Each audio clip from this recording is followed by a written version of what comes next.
Hello guys. അപ്പോൾ ഞാനിന്ന് മോനെ സ്കൂളിൽ നിന്ന് കൂട്ടി വരുന്ന വഴിക്ക് കുറച്ച് പൂനാരങ്ങ വാങ്ങി. നല്ല ഫ്രഷ് ആയിട്ടുള്ള പൂനാരങ്ങ അവിടെ ഉണ്ടായിരുന്നു. അപ്പോൾ ഞാൻ അത് കണ്ടപ്പോൾ വാങ്ങിയതാണ്. ഞാൻ ഉപ്പിലിടാൻ വേണ്ടിയിട്ടാണ് കേട്ടോ ഈ പൂനാരങ്ങ വാങ്ങിയത്. അപ്പം ഞാൻ ആ പൂനാരങ്ങ വാങ്ങിയതിന് ശേഷം നന്നായി ഒരു പാത്രത്തിലേക്ക് ഇട്ട് നന്നായി കഴുകി. അപ്പോൾ കുറേ പച്ച നാരങ്ങയും കാണുന്നുണ്ട് ഇതിൽ. അപ്പം പക്ഷെ ഞാനത് കാര്യമാക്കിയില്ല.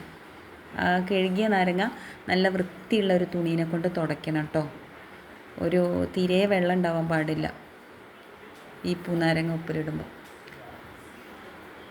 അങ്ങനെ ഈ ഒരു പൂനാരങ്ങ ഉപ്പിലിടുന്നതിനൊരു സ്പെഷ്യൽ എന്താണെന്ന് വെച്ചാൽ ആകെ 2 സാധനങ്ങൾ മാത്രം മതി. ഉപ്പ് പൊടിയും മഞ്ഞൾപ്പൊടിയും. അപ്പം ഞാൻ ഇതിലേക്ക് 2 സ്പൂൺ ഉപ്പ് പൊടി 2 സ്പൂൺ മഞ്ഞൾപ്പൊടി മാത്രമേ എടുത്തിട്ടുള്ളൂ. പിന്നെ അത് രണ്ടും കൂടെ മിക്സ് ചെയ്യണം. എന്നിട്ട് ആവശ്യം പോലെ നമുക്ക് കുറേ നാരങ്ങ ഉണ്ടെങ്കിൽ കുറേ എടുക്കാം കേട്ടോ. ഈ ഉപ്പും മഞ്ഞളും. പക്ഷെ എനിക്ക് കുറച്ചേ ഉള്ളൂ ഞാൻ ഉപയോഗിക്കുന്നത്. അപ്പോൾ അതുകൊണ്ട് അധികം വേണ്ട. ഇങ്ങനെ എടുത്തതിൻ്റെ ശേഷമാണ് ഞാൻ ഈ തുടച്ച് വെച്ച പൂനാരങ്ങ 4 ചീന്താക്കി മുറിച്ച്.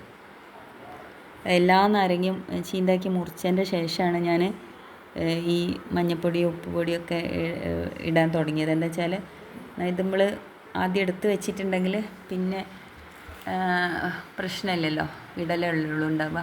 അപ്പോൾ ഞാൻ ഇങ്ങനെ മുറിച്ച് വെച്ചതിൻ്റെ ശേഷം ഈ ഉപ്പ് പൊടിയും ഇത് ചേർത്തിയ മിക്സ് ഞാൻ ഇതിലേക്ക് ചേർക്കുന്നത് ഞാൻ കാണാം.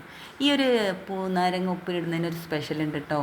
എന്താ വെച്ചാൽ എൻ്റെ വലിയച്ഛൻ്റെ മോള് മിനിയച്ചിൻ്റെ കല്യാണം കഴിഞ്ഞതിൻ്റെ ശേഷം ഞങ്ങൾക്ക് ഇങ്ങനത്തെ ഒരു ഉപ്പിലിടൽ ഞങ്ങൾ കണ്ടുപിടിച്ച്. എല്ലാവരും ഇടുന്നുണ്ടായിരിക്കും, പക്ഷെ ഞങ്ങളെ വീട്ടിൽ ആദ്യമായിട്ട് ആ സമയത്തായിരുന്നു കല്യാണം കഴിഞ്ഞ മിനിയച്ചിൻ്റെ കല്യാണം കഴിഞ്ഞതിൻ്റെ ശേഷം വീട്ടിൽ നിന്ന് ഒരു ഇട്ട് ഇങ്ങനെ കൊണ്ടുവരുന്നു. അങ്ങനെ ആ മണ്ഡല സമയത്തൊക്കെ ആദ്യം ഞങ്ങളെ വീട്ടിലെപ്പോഴും ഇങ്ങനെ ഈ നാരങ്ങ ഉപ്പിലിട്ടുണ്ടാവും. അങ്ങനെ എല്ലാം ചീന്തി വെച്ചതിൻ്റെ ശേഷം ഇതിലേക്ക് ഇങ്ങനെ ഞാൻ മിക്സ് ചെയ്തില്ലേ ആ മഞ്ഞൾപ്പൊടിയും ഉപ്പുപൊടിയും അത് ഇതിലേക്ക് നിറച്ചിക്കണം. അതാണ് മെയിൻ കാര്യം. പിന്നെ ഞാൻ ഇതിന് ഉപയോഗിച്ച കുപ്പിയൊക്കെ ഞാൻ ഇന്നലെ തന്നെ കഴുകി ചൂടുവെള്ളത്തിലൊക്കെ കഴുകി നന്നായി ഫ്രഷാക്കി തുടച്ച് വെച്ചിരുന്നു. അതിനെക്കൊണ്ട് ആ ഒരു പണിയൊന്നും ഉണ്ടായിരുന്നില്ല. അങ്ങനെ ഞാനിങ്ങനെ ഓരോ നാരങ്ങ അതിലേക്ക് ഇങ്ങനെ ഇട്ടു.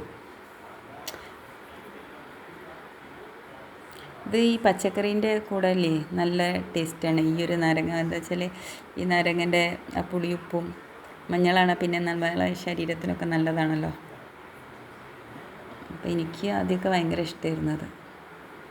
പിന്നെ ഇതിലേക്ക് വേണമെങ്കിൽ നമുക്ക് കരിഞ്ജീരകം ചേർക്കട്ടോ. പക്ഷേ എൻ്റെ മോന് ഇഷ്ടമല്ലാത്തതിനെ കൊണ്ട് ഞാൻ ചെയ്തില്ല. പിന്നെ ഇതൊക്കെ കുപ്പിയിലിട്ടതിൻ്റെ ശേഷം ഒരു പൂനാരങ്ങ നല്ലോണം പിഴിഞ്ഞ് കൊടുക്കണം. നല്ലൊരു പൂനാരങ്ങ ഞാൻ എടുത്ത് വെച്ചിരുന്നു. അങ്ങനെ ഇട്ടതിൻ്റെ ശേഷം ഇത് കുപ്പിയിൽ നന്നായി കുലുക്കണം കേട്ടോ. ഇത് ഇട്ടതിൻ്റെ ശേഷം 2 ദിവസം കഴിഞ്ഞാലും ഒരാഴ്ച കഴിഞ്ഞാലൊക്കെ ഇങ്ങനെ കുലുക്കിയിട്ട് ഇങ്ങനെ അങ്ങോട്ടും ഇങ്ങോട്ടും ആക്കിയിട്ട് നന്നായി കുലുക്കണം. പിന്നെ ഒരു 2 ആഴ്ച കഴിഞ്ഞാൽ നമുക്കത് ഉപയോഗിക്കാം.